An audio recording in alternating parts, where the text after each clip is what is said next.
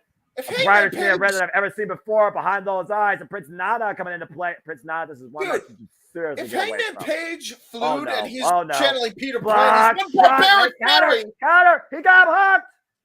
Oh, shit. Counter the roll through. What the hell? Uh-oh. Oh, no. At the barbed chair. Wow! Kicked it in his face. Fuck. Okay. I don't want to still. Let us not forget that this whole feud started over some petty bullshit. Yes. You know what else started over some petty bullshit? Sleeping Beauty. Maleficent cursed a kingdom because she wasn't invited to a party. Oh, no. Pile driver!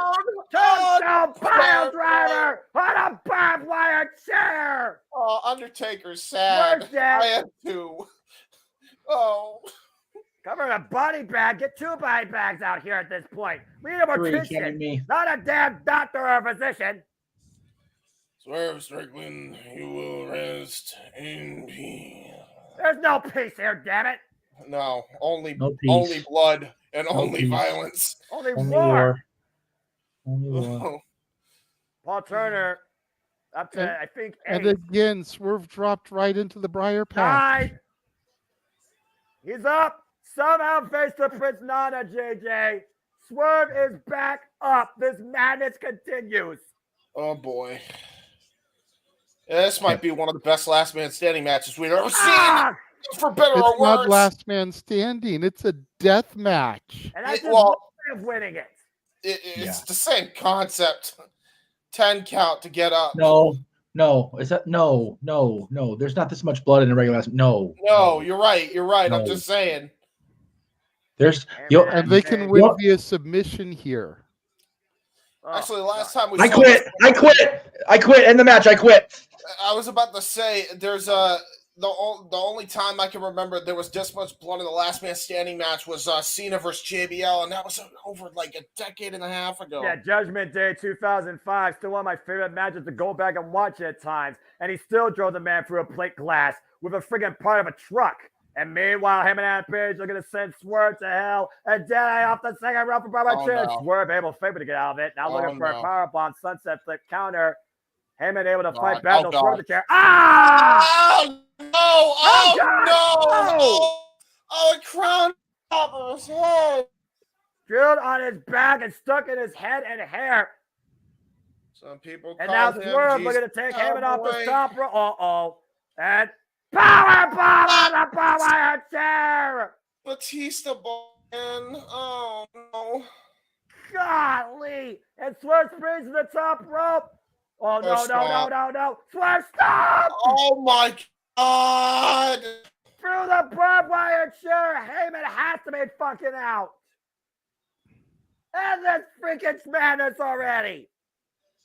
God. I feel like I'm going to get arrested watching this. Look at the face. Look at the way the barbed wire caught his face and fish hooked him. Let JJ speak. Go ahead, JJ. I'm speechless. I'm not trying to make a funny Disney reference with that one, even though that's Jasmine's song in the new Aladdin. Yeah, there you go. There's no way it's this funny. Heyman right now slipping on the blood on the apron, on the canvas. Might not be able to get up to his feet, but I guess Paul Turner was able to see him at least stand on 2 of them for a second. And this match continues. Now Swerve threw the barbed wire chair to Heyman and Adam Page. What the fuck can these two crazy lunatics pull out next? Oh, no, not thumbtacks. No, not thumbtacks. Don't you dare get the thumbtacks. Don't you dare swerve. Don't wish it into existence. Don't wish it into Oh, existence. Oh, no. What? Oh, James, no. I blame you. I fucking blame you. What else is he going to go for this late in the damn match? Welcome back, James. Oh, God. Thanks. There's only two things in that bag. I'm scared. Unnecessary violence here, some would say. Don't hug me That's right now. not thumbtacks. That's broken fucking glass. Oh, my God. Oh, my God. That's up. There's double knees. Holy shit, that's double knees to the back on the 450. Oh, my God. And now Swerve hooking him up. JML driver! Cut the fucking man out! Please! What the hell is going to follow this? The Bucks. Good fucking luck. We're up to 5. I don't think Heyman's getting up from this. 6. Oh, you gotta be kidding me. Please, no. 7. Swerve up to his feet. No. Heyman trying to get back up. 8. Please stay down, man. For the love of God. All right, bro. 9. I forgive you for the He's CM not gonna Punk thing. make it. I forgive He's you. up on his feet. I forgive you. Stay the fuck down. Oh, And my Swerve God. can't believe it. This match continues. Yes, this is a match. It's a Texas fucking death match. It's the most violent fucking match I've seen in AEW history. This is... Oh my God. And the Mick Foley line. Because why not do the goddamn cactus line over the freaking ropes? Why not? James, just shut up before you wish something else horrible into existence. Hey, I didn't wish it. It happened. It did happen. It wasn't text. It was fucking broken glass. I didn't. I thought it would be thumbtacks. I don't know. You see a blank bag and there's thumbtacks in it. I don't know, man. Oh, God damn it. Enough. Barbed wire board. You saw all the paint on the back there. Whose house? If this is what Swerve's house is, I don't ever want to buy What this house place. are you in? Like, are you a part of Creed? Do you have your own prison? I mean, they are pretty close to Alcatraz. He's welcoming Hangman with arms wide open. Oh, guys, we're on form tonight. Yeah, with arms Jeff wide open. walked off. Yeah, JJ getting in on the action. Let's go. Jeff did the dad's walk off. Yes, I'm just going to say this right now. I love you, James and JJ, as commentary partners. This is always so damn fun. And I sickly love this, and I'm also sickly scared of this, too. And I think I have the right to be in both emotions. Look, I am not Paige's biggest fan. I think that's been made more than clear. Oh, you think? But I am just ready for this to end. Well, apparently... Both men have been beaten to shit. Right? I do not ever wish any serious ill on anybody. This needs to end. Yeah, and apparently Heyman's looking to end it, taking a bite out of Swerve once again. Dude, if Hangman wins this, he earns it, in my opinion. I completely agree, and this should never happen again with these two. Oh, these God. two need to end it. Oh, no. And Swerve and Heyman up to the top. No, Hangman, and no. Oh, my God, Collider from the top. And just right kick in the face. And he's not done yet. Powerbomb the wire. Rolls it through. He's not even gone, Deadeye. Hooking him up. Deadeye on the barbed wire board. Yeah. A trio of fatal moves into a barbed wire board broken literally in 3. Holy shit, bro. And Swerve is accidentally rolling in the glass. He shouted on Hangman's back earlier. And meanwhile, Heyman has a steel chair and barbed wire in his bare hand. Oh, no, don't. No. You see Swerve crawling, whatever's left in him, and meanwhile, Heyman, no, not a Hangman's noose. Not a Hangman's noose, you sick fuck. Oh, the hell. The evil within has been unleashed by the Heyman, and is looking to send Swerve to whose grave? His. Caught and loaded. Box shot. Barbed wire lariat. It's done. You can count to 100. I pray to God this is it. Billy Paul Joel, Turner, if you're again. watching, this is why you should worry. This is why you should care. Yes. Up to Yes. 5. By the way, there's still 6. Nana out. Nana, don't you dare. Let him 7. Let him find another day. You don't you dare. No! 8. No, Nana, no! 9. Oh my God. It is on his feet. This continues. Because of Nana, you. Nana saved Swerve from losing. Wait a minute, Brian The Cage. machine. Oh, this is a robbery. This is a Highway 15 robbery, JJ. Well, you gotta expect this to happen. Power bomb by the machine and another one. Oh God, buckle bomb. God. The issues again. Figure out the issues, guys, between Heyman and Page and Brian Cage. Yeah, Brian Cage actually lost to Hangman Page at Double or Nothing 2022 or 2021, excuse me.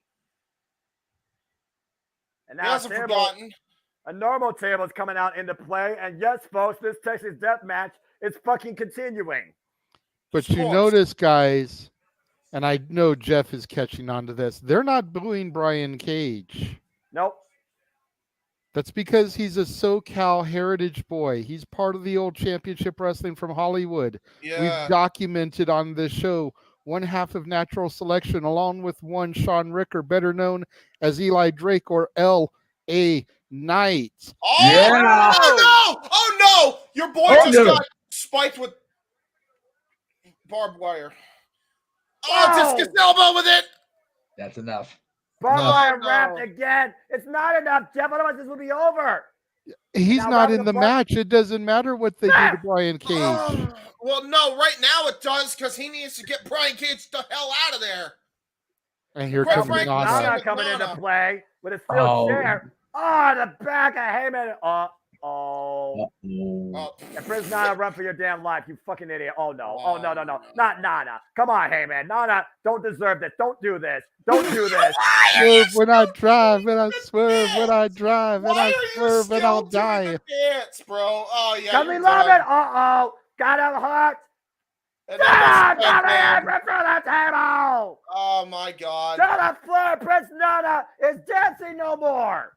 Shades of his Ring of Honor bull rope match with Frankie Kazarian. I was there live for that shit. He may swerve when he drives, but he shakes when he's spastic. Anyway. That's cinder block, y'all. Oh, God. Oh, no! This has been a Shattered Dreams production. Crashing on the back of the head and neck of the Kingman. Oh, my God. He's Dude, out. Heyman's out. He's out till Wednesday at least. He's out for a Swerve while with the longer. kill than that. shot. And Heyman's not even moving. You see the malice in Swerve's demonic grin. Dude, Heyman's not moving, folks. Think of how much force you have to apply to break a cinder block. Oh, you gotta be kidding me.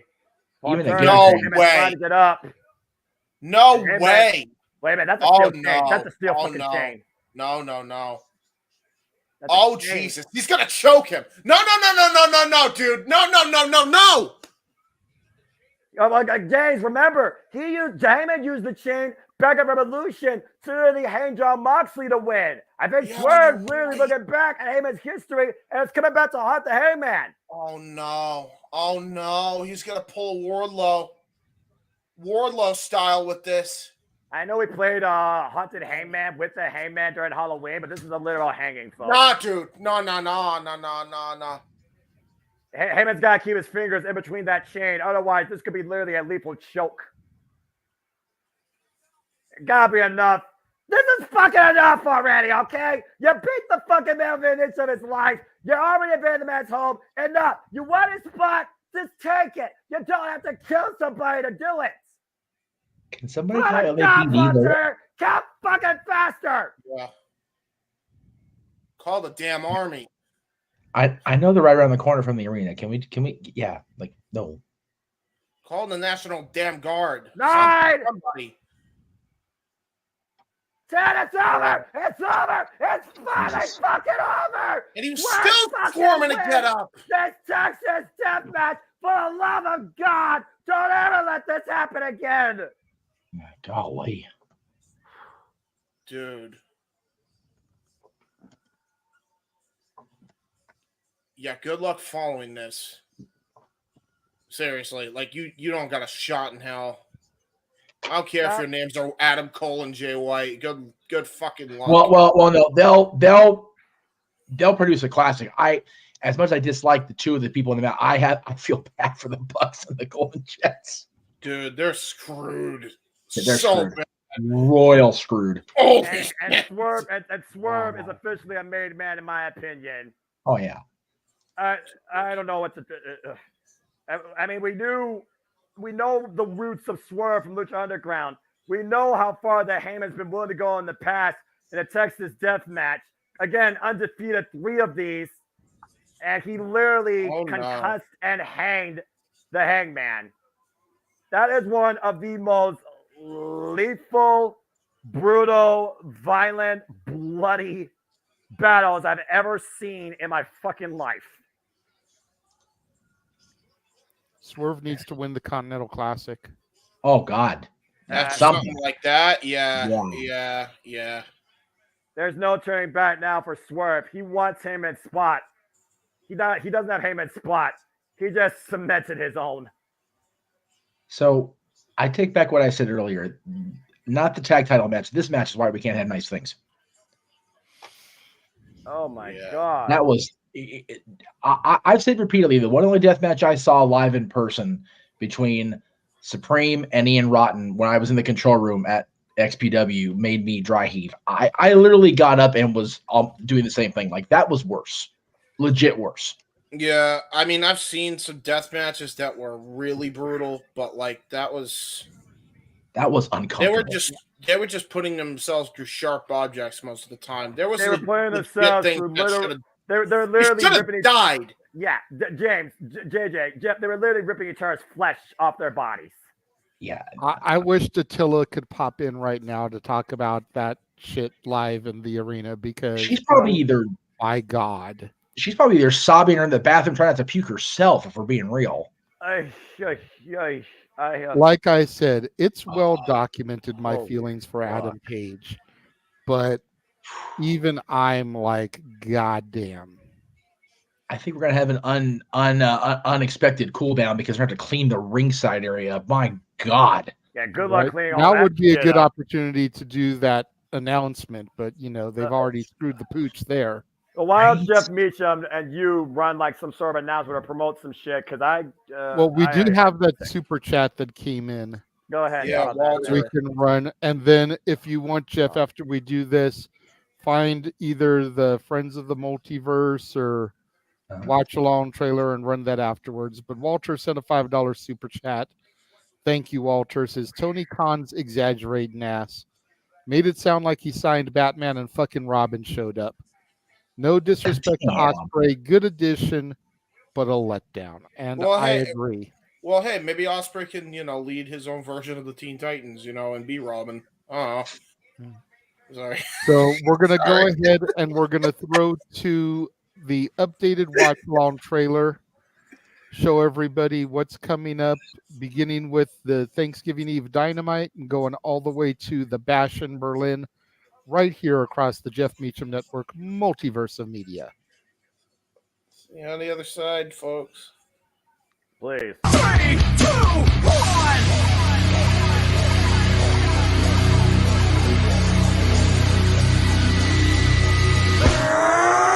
Here we go again. Right now, let's go. Me and you, toe to toe. We can rock, we can roll. Here we go again. Right now, let's go. Me and you, toe to toe. We can rock, we can roll. You see it.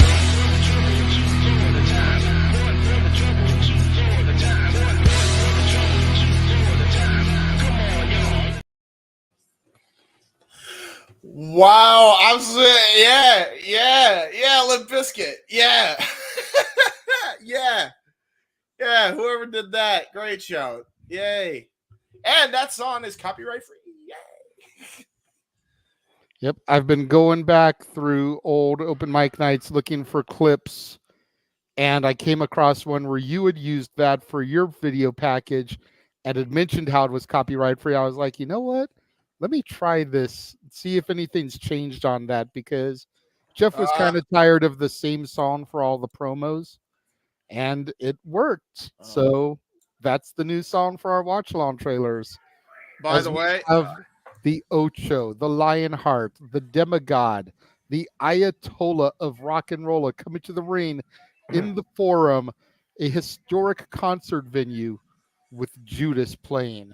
And of course, you were there earlier this year with your own Judas sing-along during the Fabulous Former. Chris Jericho was there, but also look at that ringside, folks. A very distraught Don Callis is what happened on Wednesday night when the Don Callis family lost the like a gated street fight when Paul White, Kota Ibushi, Kenny Omega, and Chris Jericho were able to overcome Powerhouse Hobbs, Kyle Fletcher, Konosuke Takeshita, and freaking Machine Brian Cage. And you know that Don Callis definitely has a favorite in this match. Or maybe he doesn't since he hates all four men. But at the end of the day, who does Don Callis hate more? Young Bucks or Kenny Omega and Chris Jericho? And that might be the X factor to this tag team encounter. by the way, can confirm that song is still copyright free. I just checked. Oh, I know. I used it for.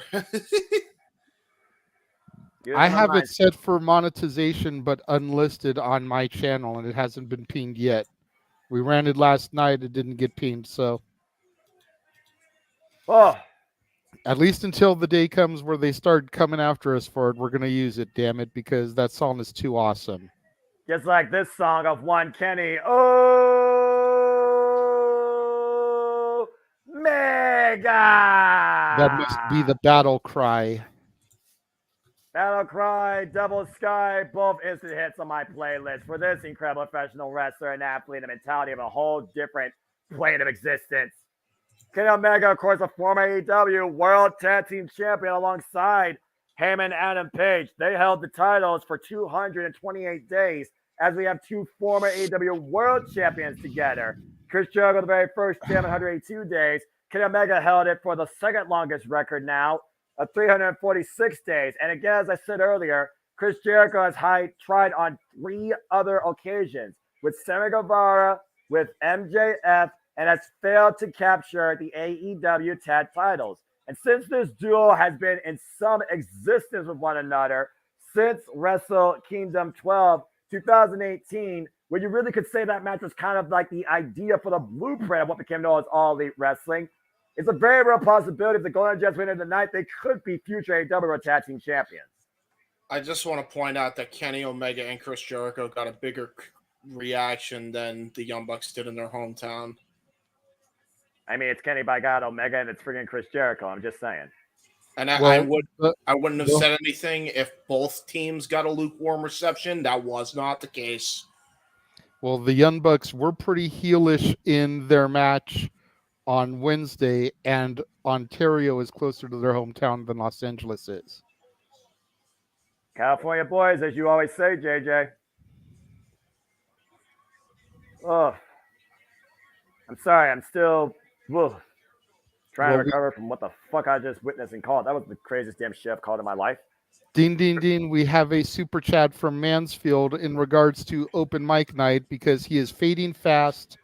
He was gone for over 14 hours, up since 6:45 a.m., has to get up at 7 o'clock for Mass tomorrow.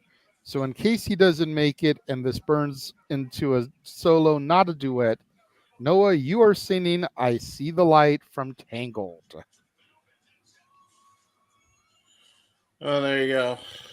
So in addition to Eye to Eye with the dance, Noah will be singing I See the Light from Disney's Tangle as soon as Full Gear is over on Disney Karaoke.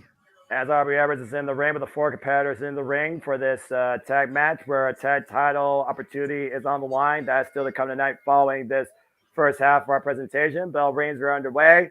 Nick and Matt Jackson, the Young Bucks versus Chris Jericho and Kenny Omega, the Golden Jets. And at the end of the day, Kenny Omega, it's still, friends at the end of the day, the elite. But as Kenny Omega says, the Elite lately have been acting like sissy, whiny, bratty children. I mean, of course, not the first time Kenny Omega. Yes. Well, accurate. This is not the first time Kenny Omega has been colliding with the Young Bucks. If y'all remember that incredible tag team title match with all 4 members of the Elite at the time, even if Heyman was in the shadow, back at AEW Revolution 2020. You could even go back as far as the Golden Elite, the Golden Lovers versus the Young Bucks as well, back in New Japan Pro Wrestling in 2018.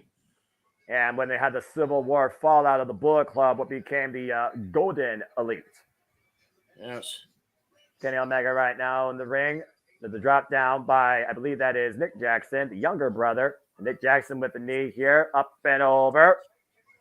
And again, it's also one of those things, though, that Kenny Omega, you wouldn't consider him regularly a tag team specialist. Again, the Young Bucks, they say what you will, they are tag team wrestling. Whoa! They've been that their whole lives, wherever they've gone, whether it's New Japan, whether it's TNA, and of course here at AEW. Mm-hmm. You know, I know Aubrey Edwards is traditionally the referee for Jericho matches, but I'm a little bit surprised they didn't give this one to Rick Knox again with the PWG history, with the Bucks being 2 of the PWG 6, with Omega being a former PWG champion in the shadows of Los Angeles. I'm surprised they didn't give him the match. And to Elizabeth's point, it should have been the Golden Lovers Bucks 2, because they've been waiting over 5 years for the rematch. Can't believe TK has given us this instead. I feel that's what this is all leading to, because the Golden Jets' very livelihood is on the line in this match. If they lose, they can never team together again. And we found out on Dynamite that Kota Ibushi is now All Elite. I feel that's their fail-safe backup plan. Get them together, get the Golden Lovers together, let the Bucks get away from the Elite, and do smarmy heel things, which the Bucks have always been better heels, if we're being real. And because they they're just title life, shot. yeah. Well, I also want to say again, you talk about Tasha, let's also look at the other side of the coin. If the Young Bucks also lose, they lose their chance at the AEW World Tag Team Championships that are currently still held now by Ricky Starks and Big Bill. And I know you talked about the Golden Lovers, coming back together now that Kota Ibushi's All Elite. Let's just keep in mind, Kota Ibushi officially became All Elite just this past Wednesday. I think they're slow burning for that, but I do think an inevitable rematch of the Golden Lovers versus the Young Bucks is to come. But if the Golden Jets in the meantime is a segue to prolong that, where the Young Bucks might even cost the Golden Jets the tag titles at some point, if the Young Bucks lose tonight, that's great filler. But I also look at the fact we got Don Callis at ringside. Let's keep in mind, at the forefront of this is the Don Callis agenda, the Don Callis family. He betrayed Kenny Omega, and he literally brained Chris Jericho with a painting. We really haven't seen the Don Callis family go after the Young Bucks, but we also haven't seen the Young Bucks been at Kenny Omega's side in this battle against the Don Callis family. And if Don Callis wants to make it even more personal, he could have Konosuke Takeshita try and wipe out Kota Ibushi. Yeah. I mean, I'm not a Callis fan either, but I think the Bucks as a tag team would be a great addition to the Callis family, especially if the Callis family wants to make a play to try to acquire all the gold. You're going to need a tandem to go after the tag straps, and the Bucks, like them or not, are experienced tag team veterans. And Kenny flies! We just saw the rise of the Terminator there. Yes, we did. Penalty kick. Right hand to the head, and Chris Jericho, nice triangle drop kick. That was cool. That was really cool. Good little move there. And Chris Jericho, again, a whole lot of experience here. Baseball slide, wipes the Young Bucks further on the outside. And to your point, again, the Don Callis family agenda. Is gold in mind at all, or is that still maybe hindsight? Because what's the primary objective? Eliminating the E and All Elite. And to Don Callis, that is Chris Jericho and Kenny Omega. Ouch. And that's the write-on right now that Chris Jericho arms being worked over in the still ring steps by Matt Jackson, I think. Yeah. And I believe that's the same arm he uses for the Judas effect, Noah. Exactly. If they neutralize that weapon, that could literally be a game changer in this match. You mean the paper cut compared to the last match we just watched? Because that's all that really is. I mean, to your point, there's still blood on the ropes. Yes, I see that. Sorry, if I'm very silent like JJ was in the last match, I'm actually having Vietnam flashbacks of the match we just watched. Damn. It was that much of a war. You know what, JJ? PTSD is a real thing. Yeah, Yes. about to say, JJ. Well, he's not wrong. He is not freaking wrong. Well, what's worse about that joke is I actually have minor PTSD. So, and you sure my mom does too. Double stomp to the Judas arm. There's the Bucks right now. Isolate Chris Jericho. But no, in all seriousness, it's not that bad. But my mind keeps going back to that right now. So that's fair. I mean, my grandfather, God rest his soul, he served in the Korean War. So there you go. And you see Chris Jericho's arm cut open. I never said I served in no war. I'm just saying. I didn't say you didn't serve a war. Brutal. I'm saying war changes a man's mentality, whether they're in it, whether they witness it, whether they talk about it. And you witnessed a war in that ring in what was labeled as Texas Death Match. Might as well have been called a men's parish. I was going to say, we definitely served in a war. We were unwilling participants in that last war.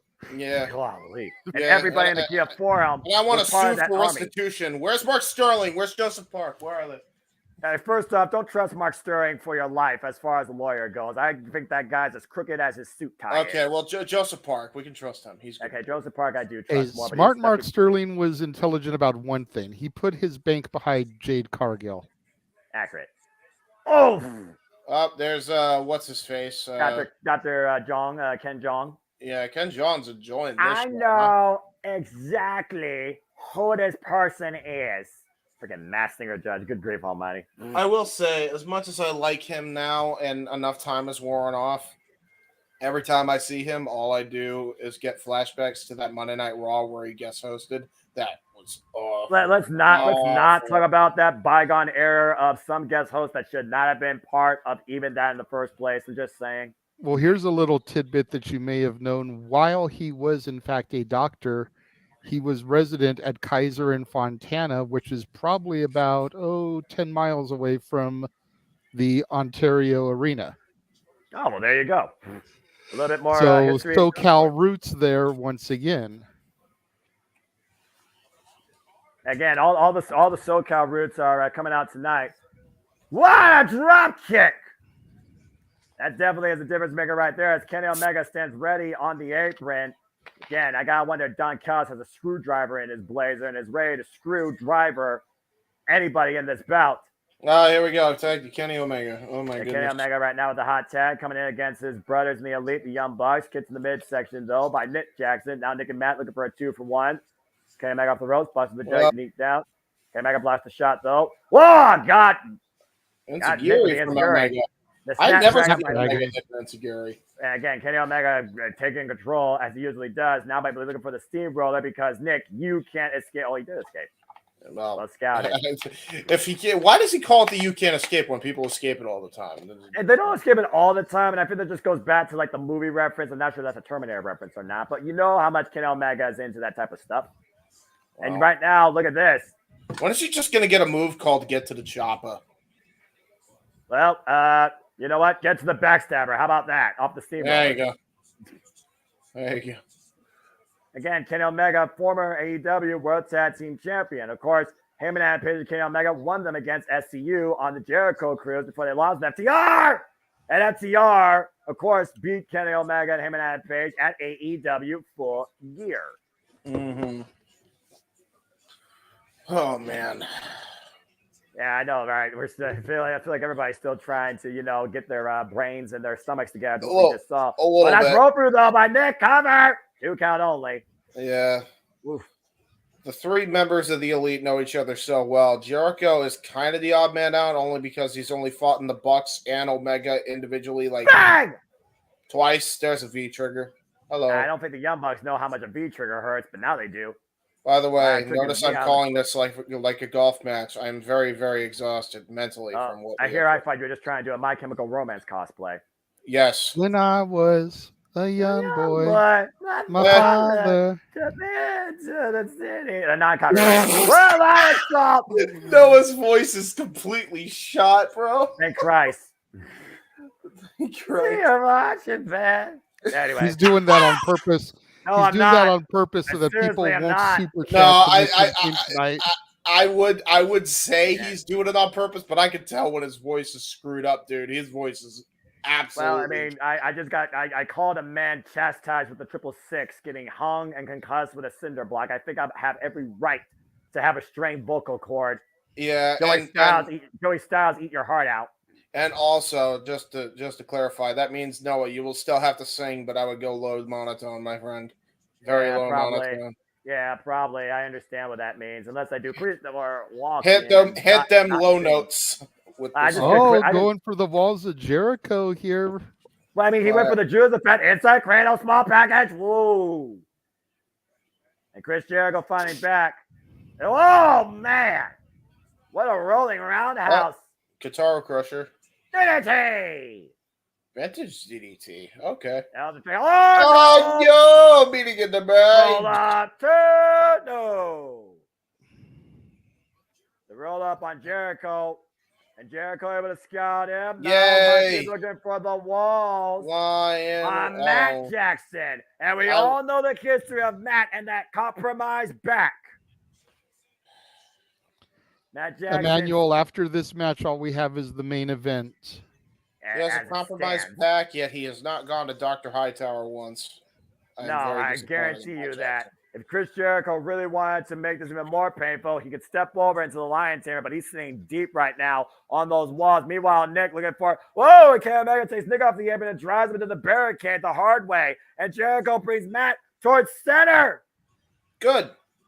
Tap out, you bitch. Tap out, you bitch. Tap out. Give up the tag team title opportunity.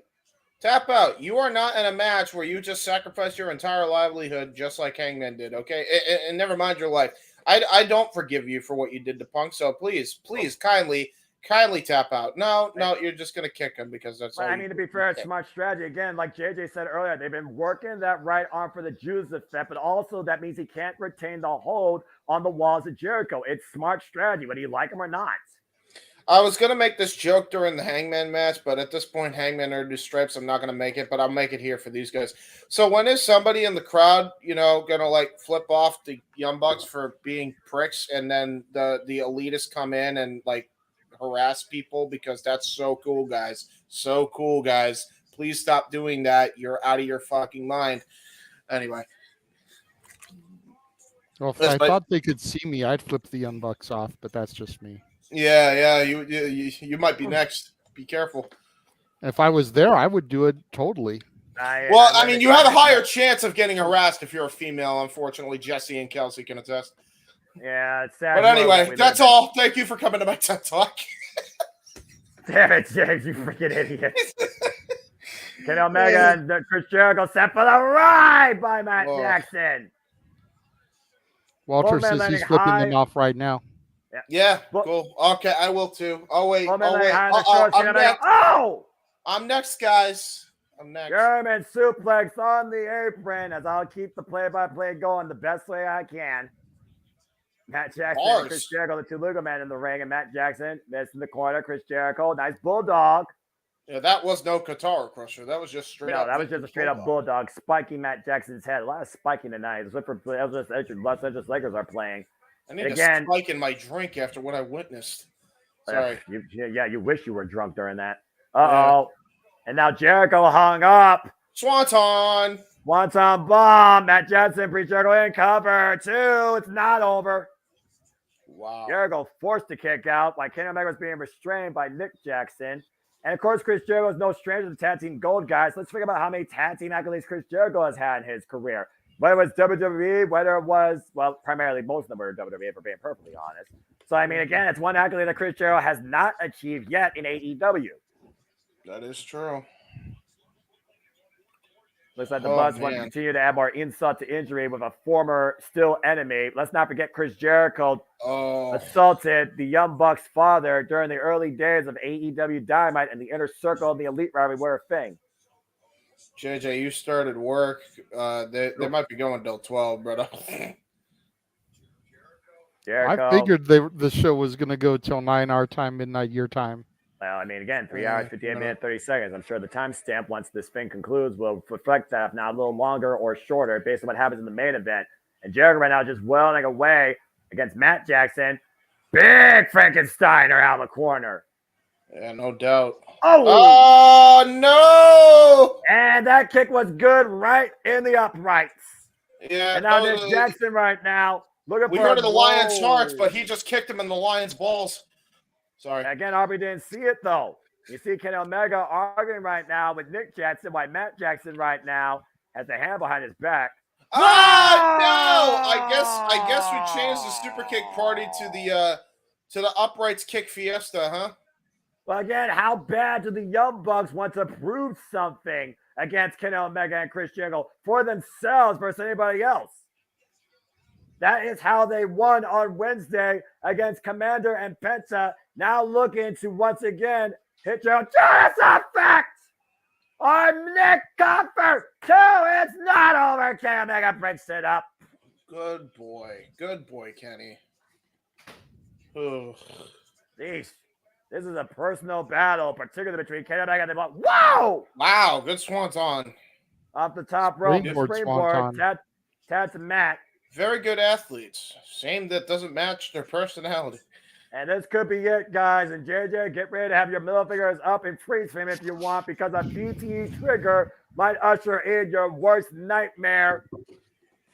And there it is, the Chris Jericho cover to the yo. What? Hey, what? He kicked out. Jericho kicked out the BTE trigger. I'm confuzzled. This is AEW. Finishers don't put people away here. But usually that one does, JJ. Usually it does, actually. I'll give Noah that, but oh boy. But now the Young Bucks got to dig even deeper if they're going to be Chris Jericho and Kenny Omega. Again, are they truly the greatest tag team, or are they just petty children?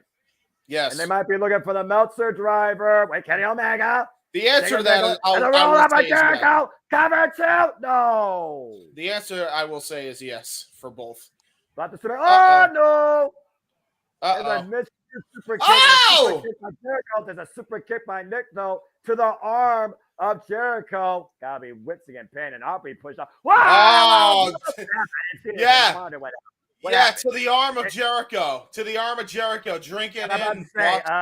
Did Nick pull something? What happened? I didn't see anything. I don't know. Sure you didn't. Yeah, no, just as blind as Aubrey Edwards. Aubrey couldn't. Well, you said yourself, you can't see things in the back of your head. I mean, Aubrey was turned around, and Kenny Omega right now has a choice. Which way does he pull the trigger? Chris Jericho or Nick Jackson? None of us like the Young Bucks here. It's okay. We'll allow her. Where's it going? Pointing towards Jericho. Oh, wait a minute. Hold on. Wait a minute. Oh, you gotta be kidding me. Oh, wait. What? Bang! Trigger to the back. And a Snapdragon. Kenny Omega shows his side. Another Snapdragon. Good. Fuck them. Dude, that was the biggest pop this whole match got, by the way. Up on the shoulders. No. Boo. Big boo. On the top of the head. And now, Matt, you gotta be kidding me. No way. Fuck you. No way. What with Angel? Justin.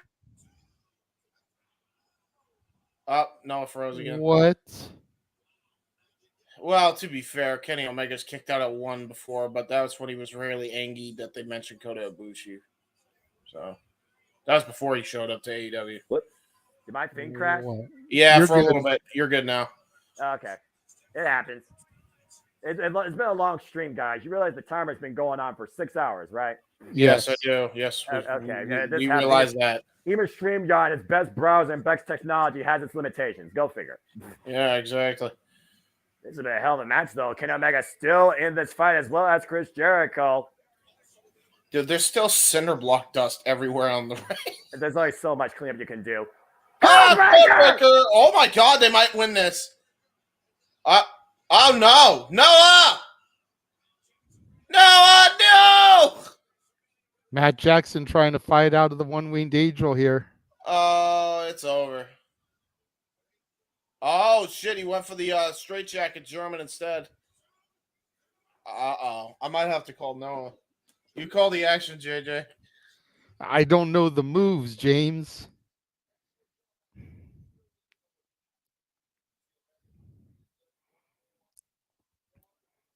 Kenny Omega trying to get the Bucks up.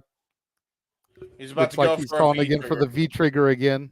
Super kick. Oh, there you are. There you are. No, I was about to call you. I hope you didn't get a power outage. No, I'm unaware of Buckeye having issues at this moment. And right now we just got a free up offense here. Chris Jericho refusing to go down, getting route with a super kick. Oh, boy. It's been a war. Kenny Omega, though, trapping Matt. Red card, V-trigger. Yeah, it's Rainmaker time after that And now V-trigger. up on the One-winged shoulders. angel. It's over. Giving hooks him. Done. One-winged angel cover. finish. 2 JJ was right. Wow! Yay! Fuck them! I'm still flipping them off. Not Omega and Jericho. You're cool. Thumbs up for you. Middle The fingers. Wow. Jets remain as a team, and the Young Bucks have lost as a tag team, meaning the Young Bucks no longer have a chance at the AEW Tag Team Championships. Kenny Omega and Chris Jericho did it. Wow. That means Jericho and Oh boy. Jericho and Omega are the new number 1 contenders, right? Yeah. That is correct. Technically, Yay! they have a shot anytime they want, as Nick is having a fit on the outside. And I'm just going to say this right now because I can. I was right. Now they're having a fit. They're having a baby fit. Oh my God, they're having Tonight a has tantrum. been the worst night Hey! in the Elite history, with Hey, only boys! Kenny Omega winning. Hey boys, and to Jeff, JJ, and everybody else at home, cover your ears. Cry me a fucking river. Wow. You see right now, Matt Jackson a bit emotionally stirred. Nick Jackson's got to be devastated with this. Angry children. Kenny so Omega right now angry. trying to check on his friends. At the end of the day, they put out all the shots, even all the dirty shots. Wow. Omega attempting to extend a hand out of respect, but Nick and Matt Big Jackson Angie. wanting none of it. Big Angie. Well, a friendship may be ruined, but a team remains united and stands tall tonight. Chris Jericho and Kenny Omega, the Golden Jets, remain to be and are new impromptu number one contenders towards the AEW Tag Team titles anytime they want. Temper tantrum. Go ahead. Yeah. Jeff. Go ahead, Jeff. No. JJ, go ahead and make your point first, real quick. You're good. I was gonna say it's not like anything's gonna be done to them. They're EVPs. They're freaking throwing a temper tantrum here. They've thrown shit at an official. Yeah. Tried to push a cameraman out of the way, but nothing's gonna happen because Look, JJ, I love you, brother. I'm just gonna say this right now. Let's focus on what happened here in the match. As far as the backstage politics goes, that's up to Tony Khan and his choices, whether he has or not. It's his choice. I'm watching what's happening here in the match. This is the outcome of the match. Yes, they're very much throwing a temper tantrum on screen. This ain't backstage. Well, at the end of the day, guys, think about it. This is like Bret Hart coming out and smashing the freaking monitors at ringside. And Bret Hart had a more justifiable reason to be actually pissed. They were actually screwed. They lost straight up. Well, I mean, at the end of the day, when the Young Bucks can't do what they believe is the best at, that's tag team wrestling. Apparently, that goes a long, long way. Go ahead, Jeff. You keep trying to make your point. I'm sorry. And if you want to tie it all together, since Bret Hart gave Meltzer this ridiculous credibility he thinks he has, and since the Bucks keep sucking up to Meltzer, I was going to chant F Young Bucks, but you know what? You brought it up. That's cool. Fuck Dave Meltzer. Fuck Dave Meltzer. I agree. But yeah, fuck the Bucks too. Yeah, big Angie, big temper. Ooh, well, we did the four young babies lose their title shot to the superior athletes? Oh, I mean, again, at the end of the day, the better team won. As I also said to Paula, who I hope that she went into this match on mutual grounds and enjoyed this too. And speaking of emotions galore, it's still been a very emotional night, and we still have one more match, guys. And it's almost time for our main event. As it stands now, it will be Adam Cole on one leg defending the AEW World Championship on behalf of MJF against Jay White. I don't know if it's possible, and I don't know if the devil will show his ugly face or if MJF will find some way back to the arena. Again, we'll have to see what happens here as this whole night's been thrown out. The only thing that kind of made sense tonight was Julia Hart capitalizing on her potential and taking advantage on the outside, not pinning the champion, might I add. She pinned Sky Blue. So there still is some room for Chris Statlander to get a rematch some point down the line, too. But again, we've seen Ricky Starks and Big Bill retain in that four-way. We saw Swerve send Hangman to hell, for being quite literally honest, and win the Texas Death Match. And we just saw the Golden Jets beat the Young Bucks, and now they have a guaranteed shot anytime they want at the AEW with Tag Team Championships. And we saw a timeless Tony Storm win the Oscar and the AEW Women's World Championship. So it's been a while, not to say the least, with some upsets, some resets, and definitely some combustible elements. But I don't know necessarily what's about to happen here, guys. I think we're about to get ready for our main event. Oh boy. I'm not sure how much pull the Bucks have in the area, considering their EVP status. They can walk across the street to Sizzler and get themselves some chicken nuggets and chocolate milk. You're good. You're okay. Yeah. They go in Sizzler. They go in Sizzler.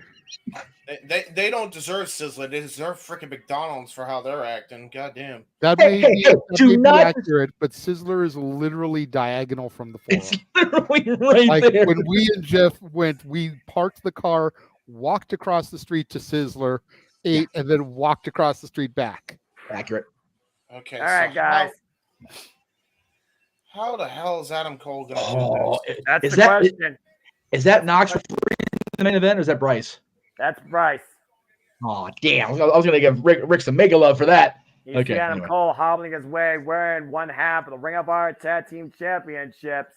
Literally, Adam Cole on one leg is in the main event of AEW Full Gear tonight, and he's defending MJF's AEW World Championship. This is really weird circumstances, man. You know, coming off surgery. This is almost making me wonder if MJF truly was the devil. Maybe. It's a MJF, really thing. Cole, Roddy, and the Kingdom. But why would you take out the Acclaim when they help you is what I'm wondering. He never wanted their help in the first place. Exactly. That's a good point as well. There's a lot of things that are going to be answered momentarily. Hopefully. I don't know. Yeah, because this is very confusing. This dude can't even walk. Unless he can, and he's putting on a hell of a fucking performance like Tony Storm did earlier tonight. We'll have to wait till the bell rings, James and JJ, to really know for sure what is the state of Adam Cole's health. Because one thing that can't be disputed, Adam Cole is MJF's brochato, but Switchblade Jay White is at 100%. Adam Cole, baby. This is so weird. This is crazy. What's even weirder, gentlemen, is it was earlier this year when Jeff and I were at the forum that Adam Cole made his unexpected return from injury. And here he is 10 months later in the main event, supposedly an injured man.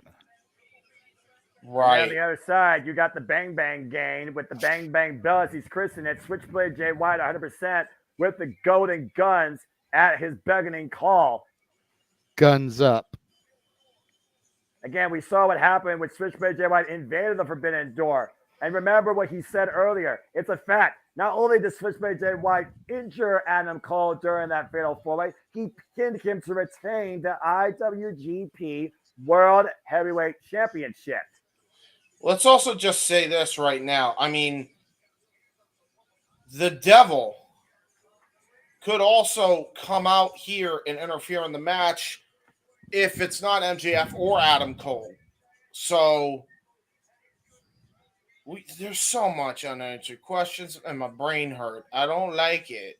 I like it because it shows me how unpredictable, and some of that's naturally been that, how unpredictable this truly can be.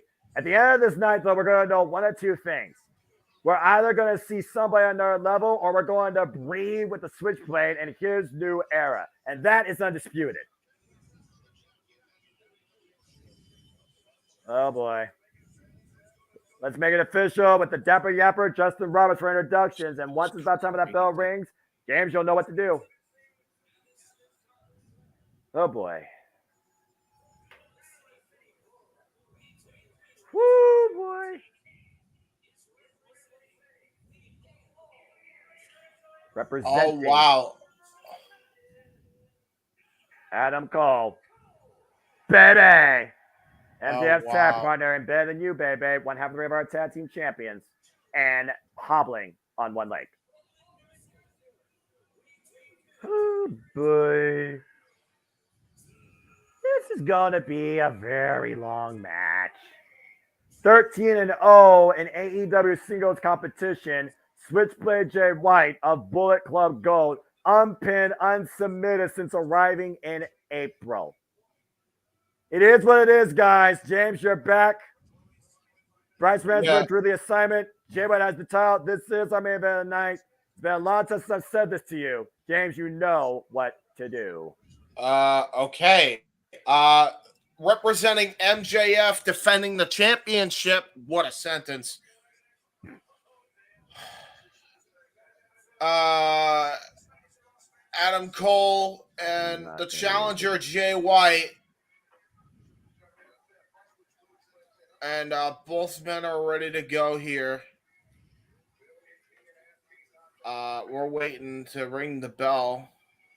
Wait, what? Wait a goddamn minute! You gotta be kidding me. An ambulance is pulling back into the building. No. Holy shit. It's Stone Cold. Stone Cold. Stone Cold. That's not Stone Cold, but that's somebody with a Stone Cold spirit. That's What? our current AEW World Champion. Driving the ambulance. That's MJF. And he's not as injured as we thought, guys. He's hobbling his way to the arena. Wow. This is crazy.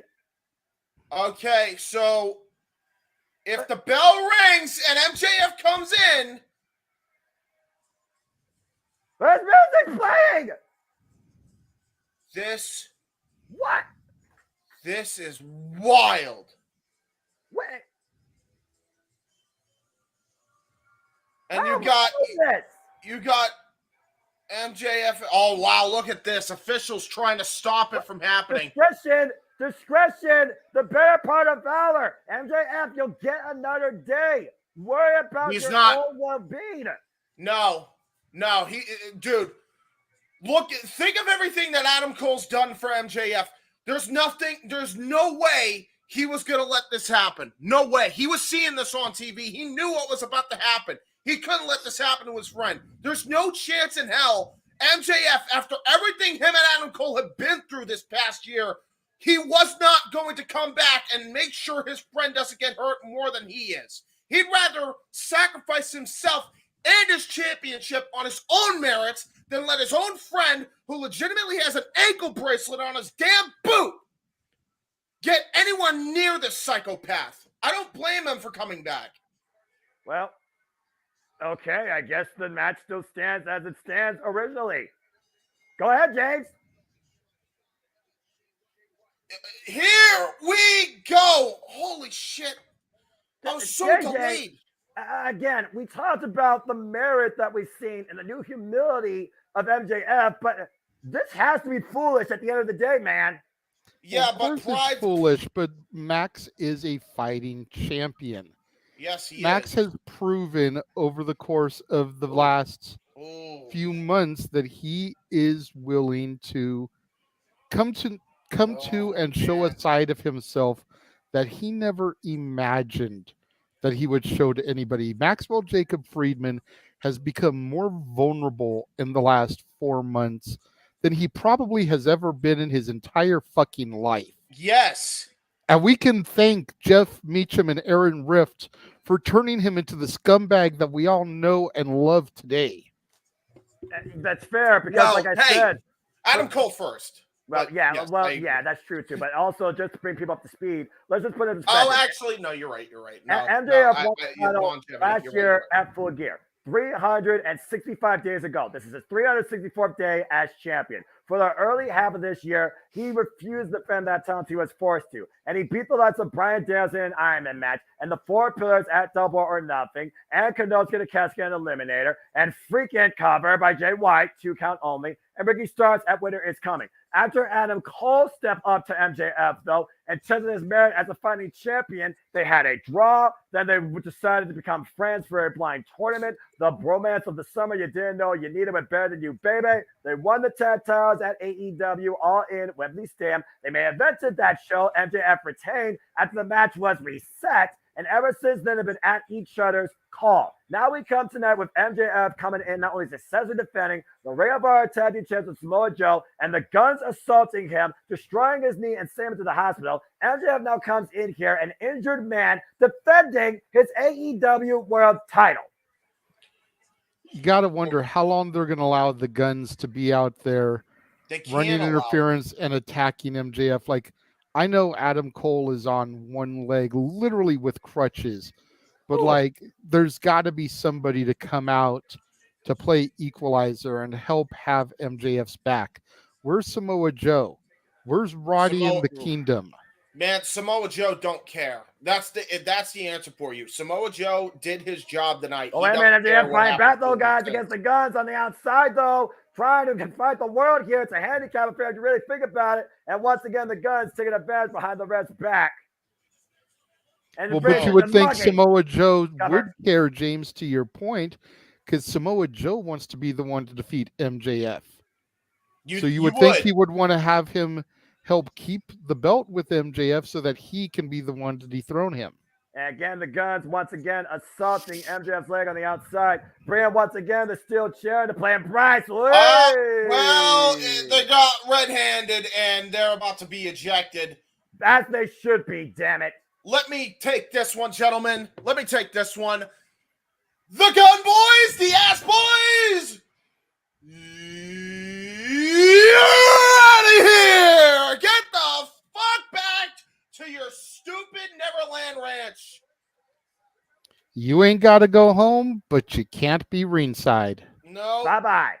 Adam Cole saying, toodles, bitch. Bye-bye, baby.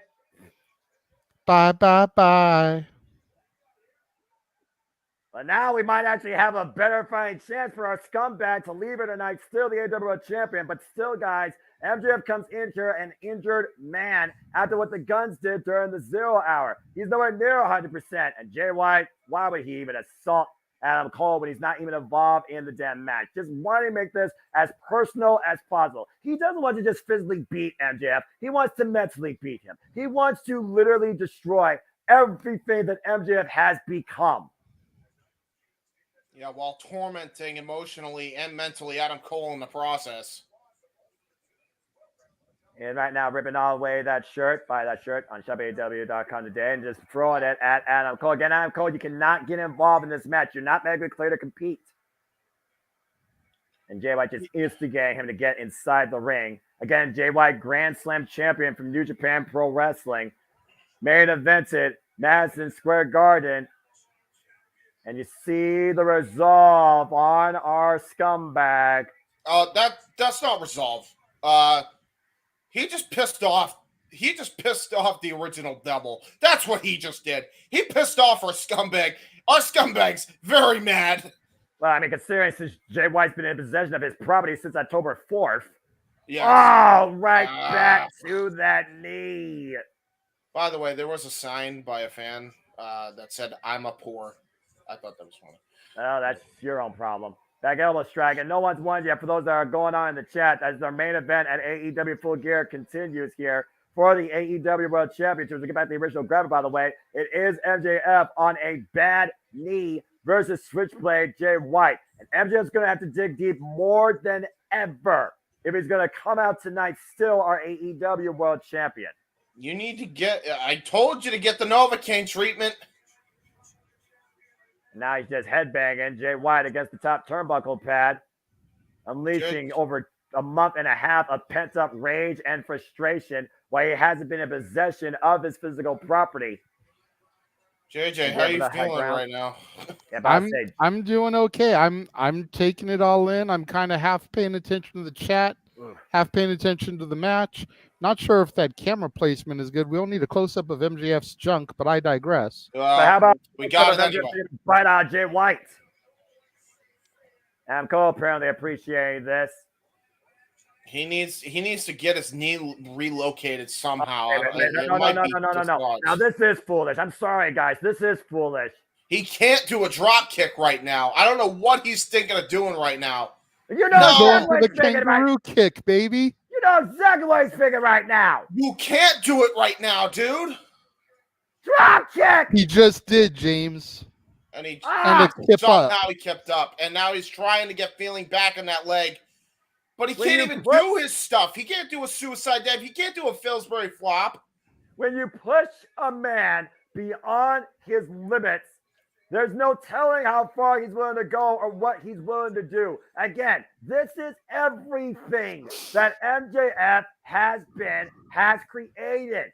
He has to go for broke. Oh, jeez. Oh, God. Right away. Baseball slide drop kick right to the knee. And then a DDT follow up by Jay White. Here's the cover. No. Yeah, absolutely, Walter. It's amazing what you can do on a rush of adrenaline.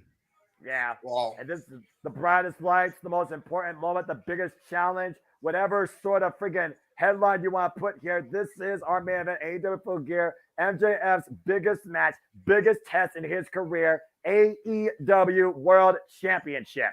Walter, he's not just gonna need adrenaline. He's gonna need a Road Warrior adrenaline right now. He is in a bad way right now.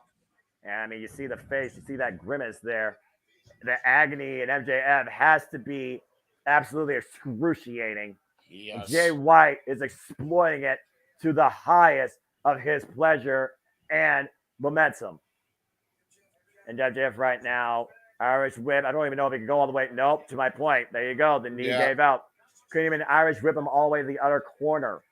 Couldn't he? Could have just Irish whipped him, and he could have just, that would have screwed his knee up, and it might have. You see Bryce Ransburg checking to see if MJF is still able to compete. MJF says yes. Oof. You know MJF will not quit. But again, the referee has to be there for the well. Bang! Whoa! Wow! Dude, on one bad leg, how athletic did he have to be to hit that question mark kick? That was ridiculous. In midair. That was something straight out of Adam Cole's playbook, by the way. And take a look at the replay here to your point, James. Sent up and over. Bam! Perfectly executed question mark kick with a good leg. And now looking for, you gotta be kidding me. No, dude. Corner, No. Another page from Adam Cole's playbook, potentially Panama. No. Panama, ouchie. Now hot. Wow, big Uranagi. Planted. Cover. 2. No. Oh, boy. We get the joke, Walter. We're just trying to not address what happened on NWA TV. Oh, no. Yeah, I'm Take a look at this, JJ. Address this. How's that for a rock bottom? Yeah, Dwayne Johnson would be proud of that one for real. Yeah. Electrifying impact on MJF's entire body. MJF might literally be dead weight. No, he's playing possum for right now. I mean, it's going to take a lot more to actually incapacitate MJF. But think about this, though. He still leaves himself vulnerable to Jay White attacking that knee. You know what's screwed up, too? MJF was playing possum. Jay White stouted it out by stomping him in the back of the knee, and that's how he was able to find out, yeah, he's bluffing. Again, that's his trump card the whole match. We're talking about the 2 counter punches here. Oh, my! Oh, jeez. Awkward landing up and over the top rope on the apron to the floor, side first.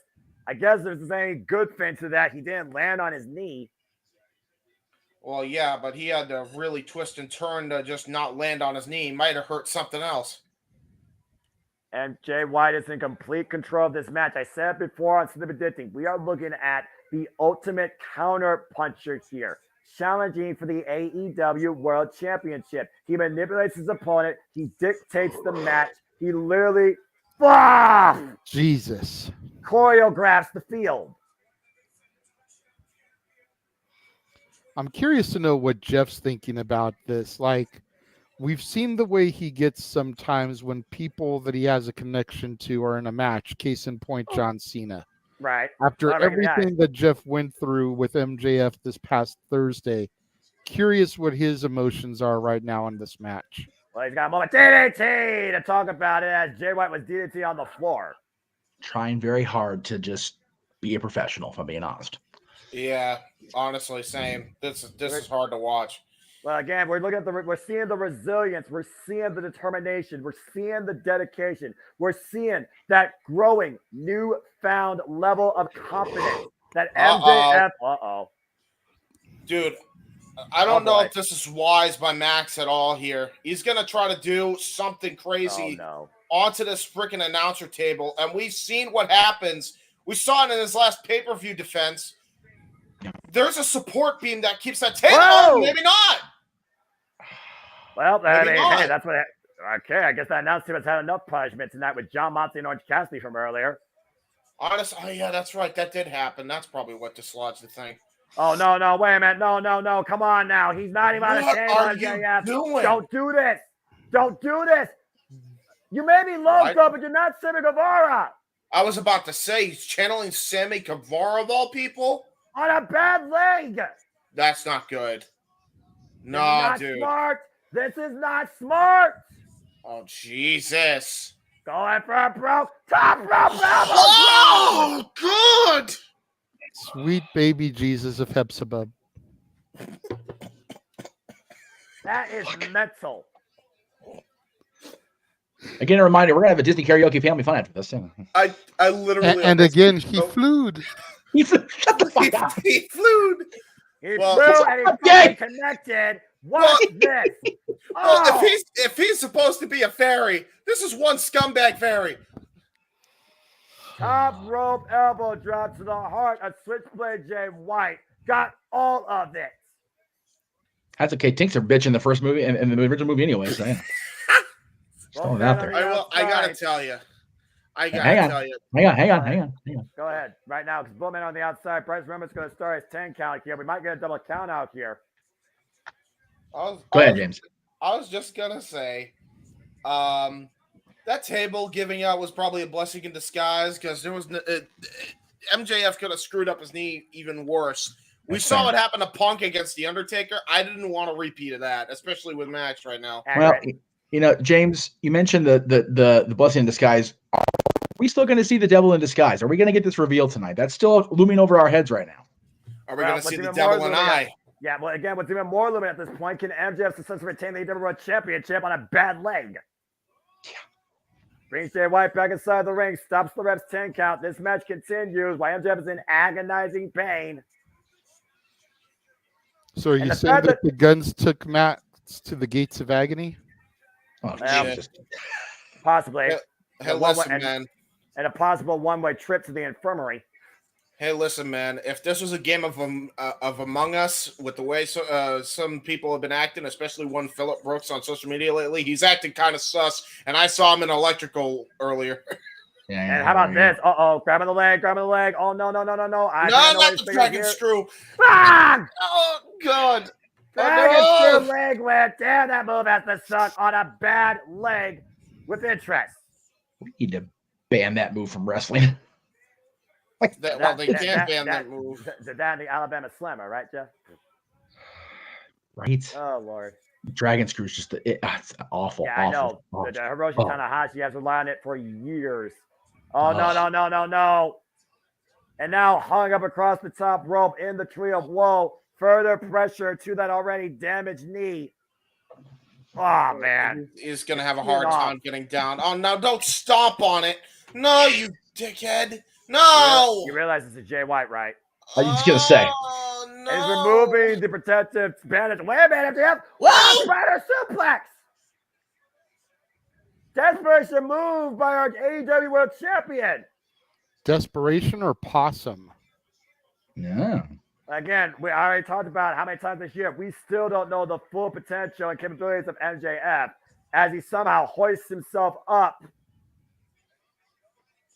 And he's become, to your point, JJ, a fighting champion for the later half of 2023. And again, right back to the knee. JJ, he passed it off to you. You go, brother. What's up?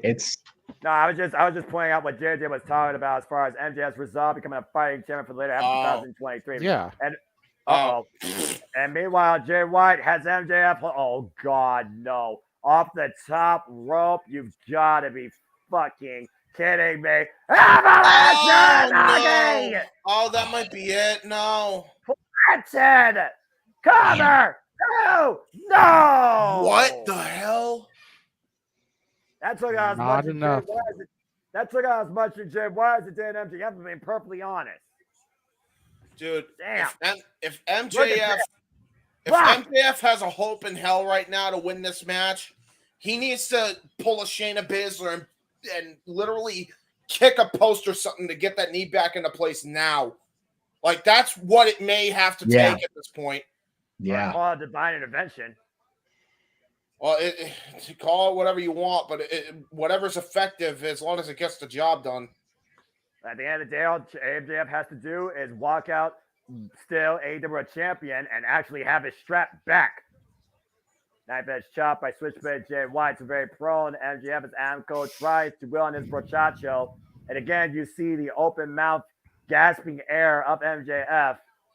Oxygen leaving him here, but you also see that unbreakable, relentless resolve of MJF, channeling whatever possible, James, to your point, to prove why he has what he has, why he is where he is, why he's our scumbag, why he's our AEW World Championship.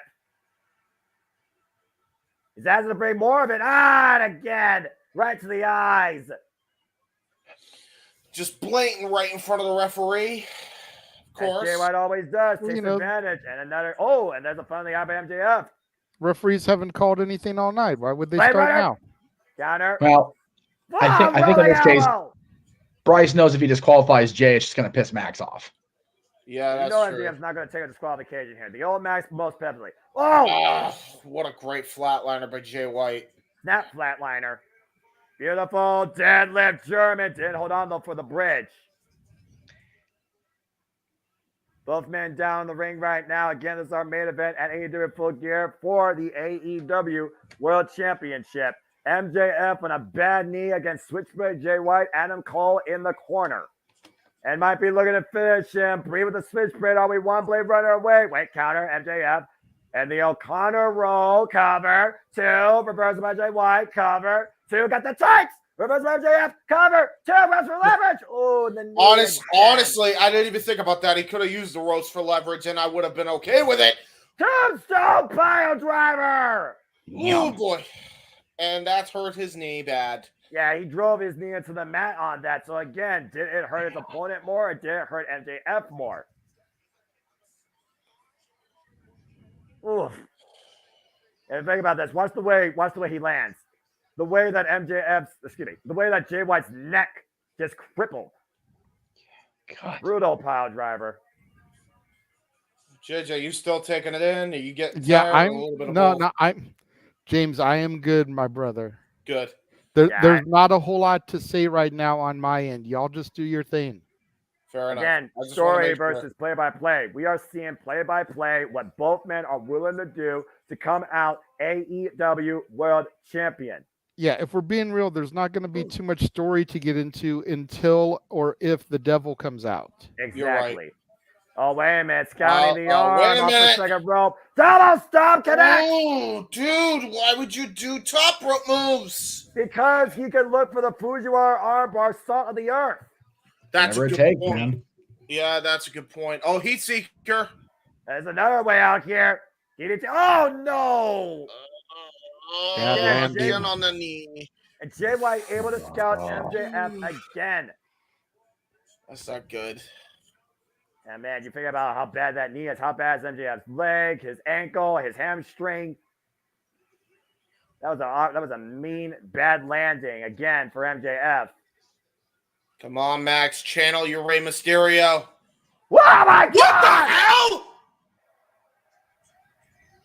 MJF literally launching himself into Jay White with a freaking cutter over the top rope off the apron to the floor. My Lord! That was MJF out of nowhere. Yeah.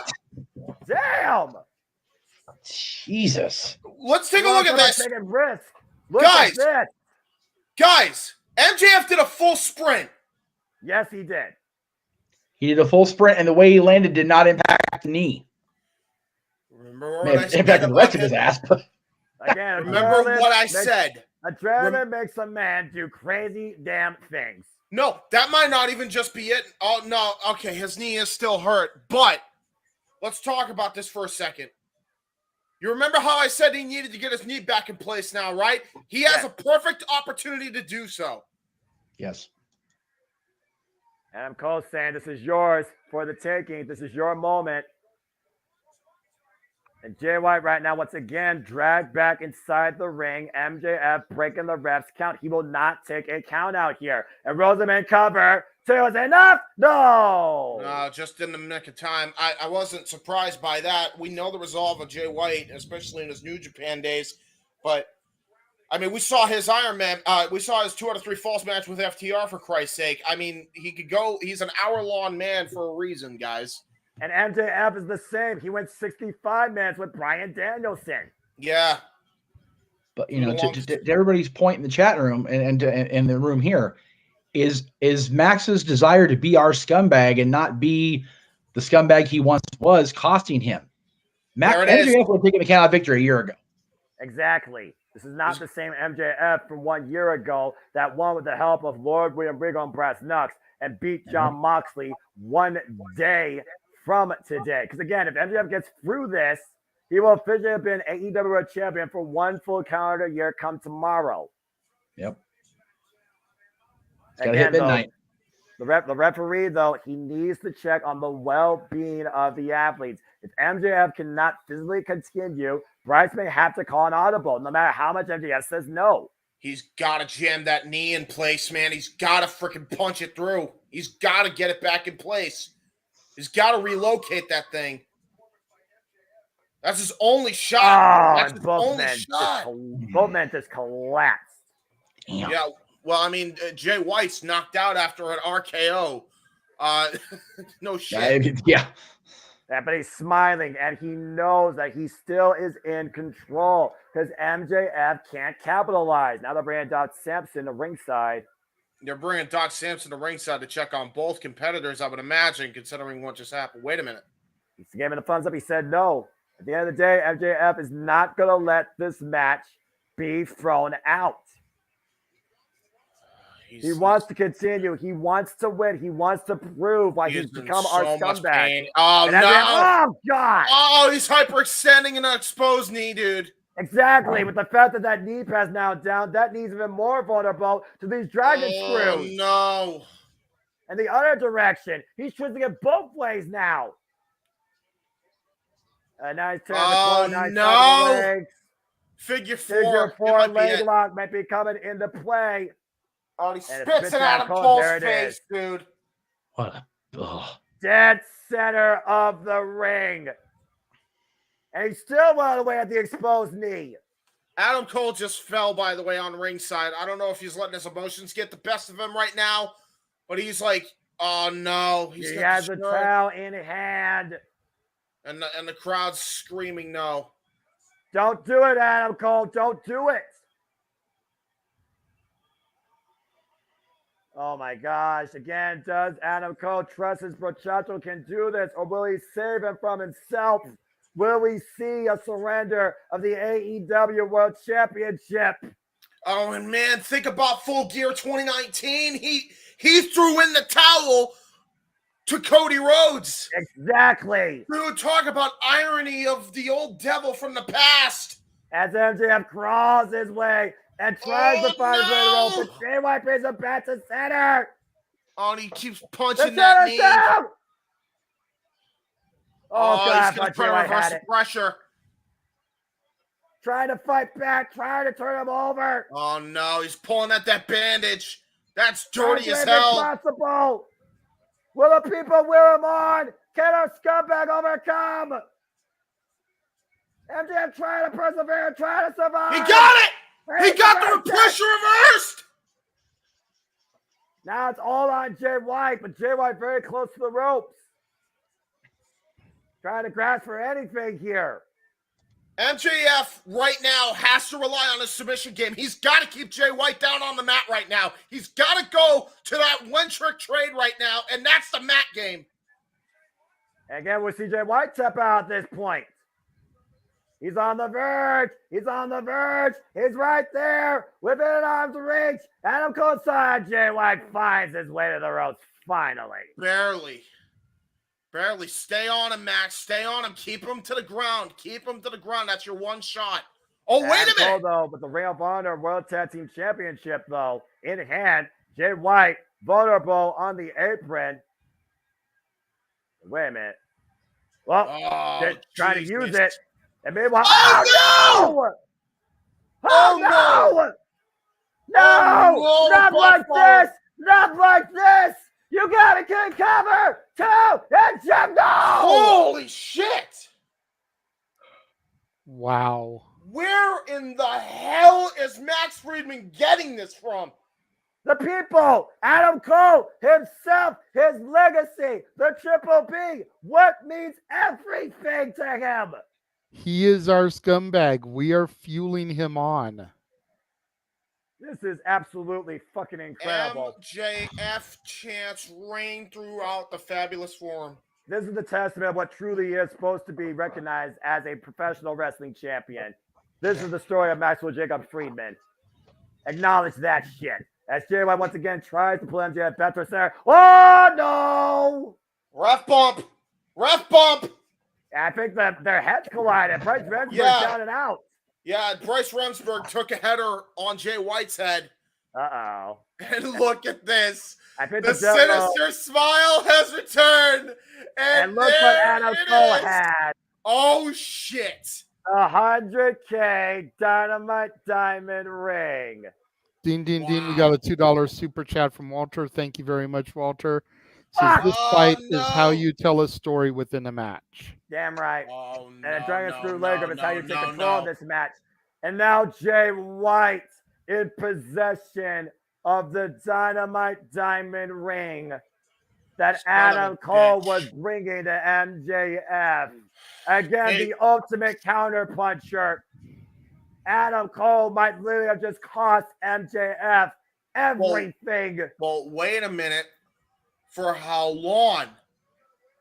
I'm completely unaware. Referee's still down. There's no one else out here. Oh, God, no. And oh! Get the ring, Max! Get the ring! It worked! He got it! Great situational awareness by MJF. He's beginning to Diamond Ring. Oh, shit. Oh, Dynamite Diamond Ring to the Gun Club. Gun Club knocked out. MJF still with the ring in hand. Might be one more punch away from retaining his championship. And Jay White, Blade Runner, counter. Blade Runner, there it is! Punch connects. Power to punch, baby! Go for it! Go for it! Cover! Get up! Turn the fuck around! Let's turn around! 1, 2, 3, 4, count it! 1, 2, he has done it! Yeah! Let's go! Let's go!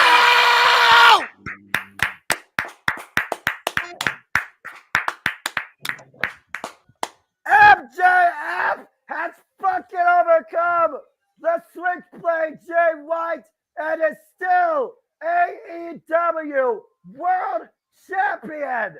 Because he truly is better than you. And you know it. What a match. With one damn leg, by the way. By hook or by crook, whatever the hell you want to call it, our scumbag in possession of the Triple B in corner with his muchacho, his friend Adam Cole, baby. MJF once again has everything that means the world to him. And MJF is still our AEW World Champion. Gentlemen, I am going to bow out real quick so I can get everything started on the other stream. I will see you all in a few moments. All right, yeah, get that ready. Be on the lookout for what the hell could happen, though, JJ. That's all I'll say. Oh boy.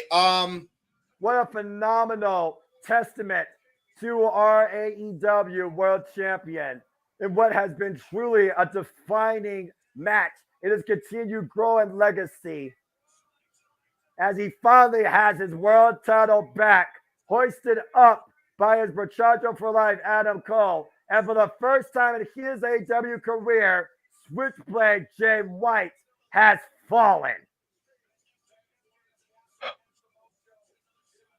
was a long ride. Ooh. Yeah, But we gotta keep this in mind, guys. Remember, Samoa Joe will still get what he wants after helping MJF defend the Ring of Honor Tag Team Championships. MJF has to be aware Samoa Joe is inevitable, but that is to come later. What matters tonight, somehow, some way, MJF has out-countered punched, out-wrestled, outmatched Switchblade Jay White. And the entirety of the Gun Club, by the way. Or Bullet Club Gold, excuse me. As he thanks all of us and once again demonstrates why he is the best professional wrestler in the world. MJF still AEW World Champion. What a night, what a match. Yes. What a story told, what a testament that our AEW World Champion has created and shown tonight. From the most despicable scumbag to our scumbag. And 1 year to the day come tomorrow, MJF will celebrate 1 year now as our AEW World Champion. But you gotta consider also this and the other side of things. What does this mean for Switchblade Jay White? He called his shot. He took his shot. He played every shot possible, and he still couldn't hit the target when it mattered. Exactly. Max called it on Thursday. It's fuck Jay White season. Max is still your champion. Thank God. This is All Elite Wrestling. This is our AEW World Champion. He did it for everybody that claims that he is our scumbag. And he once again proves to you that he's better you and you know it. He is our champion. And he truly is the face of AEW. Absolutely. You cannot miss what's ahead as we get towards World's End. But tonight, the world does not end for MJF. And for the Renegade Wrestling JJ Woods, for the Mayor's Name Marquis Jeff Meacham, for my co-host, welcome back, you crazy fucker, James Hebert. I am the Simon Noah Foster. Thank you for tuning in once again to another AEW Watch Along event. Reminding you, AEW is the home of professional wrestling too. And you know it. Wow. Fucking phenomenal pay-per-view. That's professional wrestling, damn it! Oh my goodness. Acknowledge that shit, but I digress. That What was a night.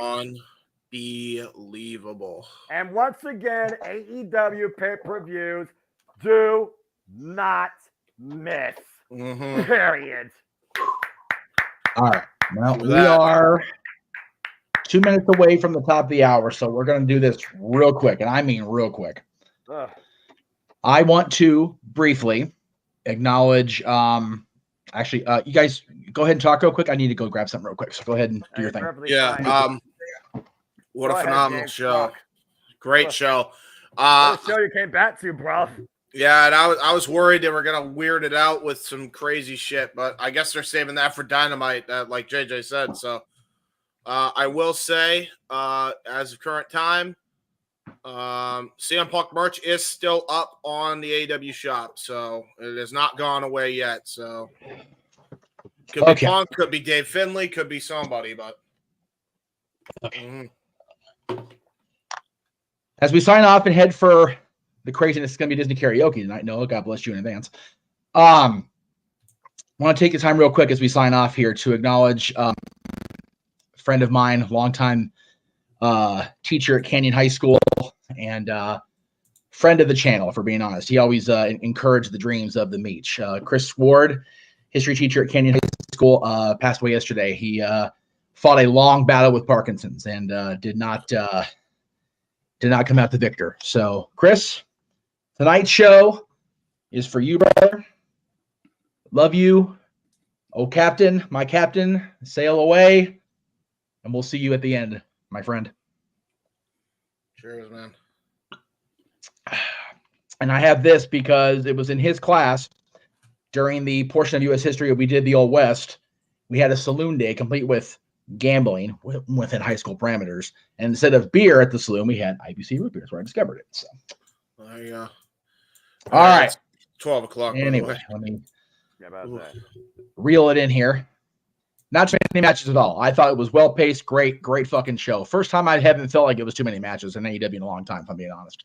And to be fair, it was a lower number than usual, and it just goes to show, as JJ alluded to, they've been improving in the presentation, they've been improving in the performance and talent showcasing, and I think tonight they really stepped up with what they did with the AEW women's division, considering they reset both parts. We got 2 brand new women's champions, and MJF once again proves in another phenomenal way why he is better than you, but truly thanks all of us too. This was a phenomenal show. Yep. And with that, we're going to head over to Disney Karaoke, which is a different stream. So, for the Renegade J.J. Williams, who's going to be hosting this crazy bullshit here momentarily, for the returning James Hebert, glad to have you back, brother. We will see you momentarily. For the simple man, hopefully with a spectacular voice intact, you got at least 2 songs tonight, brother. He is Noah Foster. I am the West Coast Professor, the man whose name is on the, well, kind of in the marquee behind the Mickey ears because it is the mouse's birthday after all. By God, we got to give Mickey some love too. Gentlemen, we'll see you momentarily. In the meantime, this has been our presentation of AEW Full Gear. MJF Star Scumbag, and fuck Jay White. Good night, everybody. Good night. Have a good night, folks. See you at Disney Karaoke. Literally right now. Don't just click over to the other stream. Do your thing. Good night, everybody. Yeah, I got it.